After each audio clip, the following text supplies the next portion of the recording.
दोस्तों, आज हम एक ऐसे दौर में जी रहे हैं जिसे वैज्ञानिक मास एक्सटिंक्शन यानी जीव जंतुओं और प्रकृति का महाविनाश कह रहे हैं।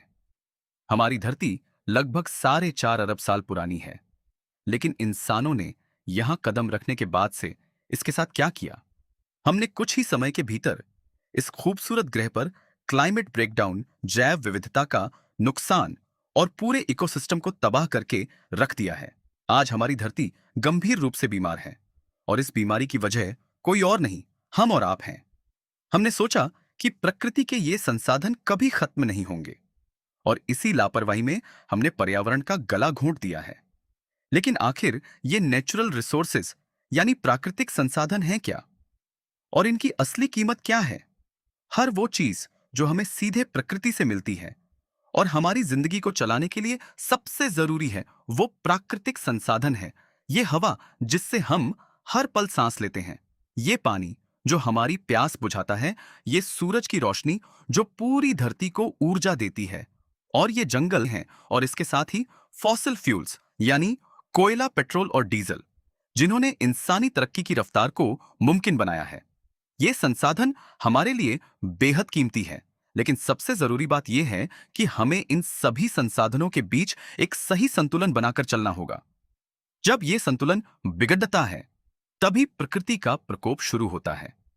ये प्रकृति का दिया हुआ उपहार है, लेकिन हम इनकी कद्र तब तक नहीं करते जब तक ये खत्म होने की कगार पर नहीं पहुंच जाते। अगर हमें इस धरती पर लंबे समय तक सुरक्षित रहना है, तो हमें फॉसिल फ्यूल्स के इस्तेमाल में एक सही संतुलन बनाना होगा। हमें धीरे धीरे ग्रीन एनर्जी की तरफ कदम बढ़ाना होगा। हमें अपनी फैक्ट्रियों और अपने घरों में एक 100% रिन्यूएबल एनर्जी, सौर ऊर्जा और पवन ऊर्जा के इस्तेमाल को बढ़ाना होगा, ताकि फॉसिल फ्यूल्स पर हमारी निर्भरता कम हो सके। इसके अलावा एक दुश्मन जो हर रोज हमारे घरों से निकलता है, वो है सिंगल यूज प्लास्टिक। क्या आप जानते हैं कि दुनिया में आज तक जितना भी प्लास्टिक बना है, उसका सिर्फ 9% ही रिसाइकल हो पाया है। बाकी का 91% प्लास्टिक इसी धरती पर रहा है, समुद्रों में जा रहा है और जहर बनकर हमारे ही खाने और पानी के जरिए हमारे शरीर में लौट रहा है। इसे अपनी जिंदगी से पूरी तरह बाहर निकालना होगा। हमें अपने स्थानीय किसानों को सपोर्ट करना चाहिए, जिससे कार्बन फुटप्रिंट भी कम हो और ताजा खाना भी मिले। आज ज्यादा से ज्यादा फसल उगाने के लालच में हम क्या कर रहे हैं? हम अपने खेतों में अंधाधुंध केमिकल का इस्तेमाल कर रहे हैं। ये केमिकल्स मिट्टी की आत्मा को, उसकी उपजाऊ शक्ति को मार रहे हैं।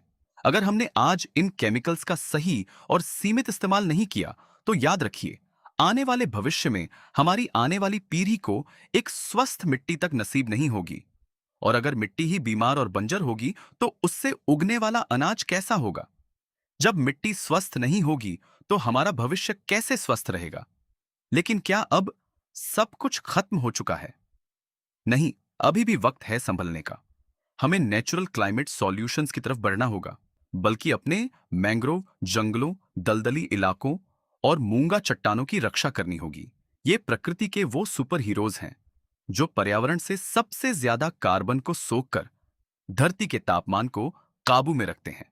आज बड़ी कॉरपोरेशंस और कंपनियां भी एक साथ आकर संगठन बना रही हैं, जैसे कार्बन न्यूट्रल बनना, क्लीन एनर्जी का इस्तेमाल करना, आई व्हीकल इंफ्रास्ट्रक्चर को बढ़ावा देना और कचरे का सही प्रबंधन करना। बदलाव की यह शुरुआत बहुत जरूरी है। आपका एक छोटा सा कदम, चाहे वो पानी की एक बूंद बचाना हो, प्लास्टिक को मना करना हो या मिट्टी को केमिकल से बचाना हो, आने वाले कल को बदल सकता है। प्रकृति को बचाइए ताकि हमारा भविष्य सुरक्षित हो सके।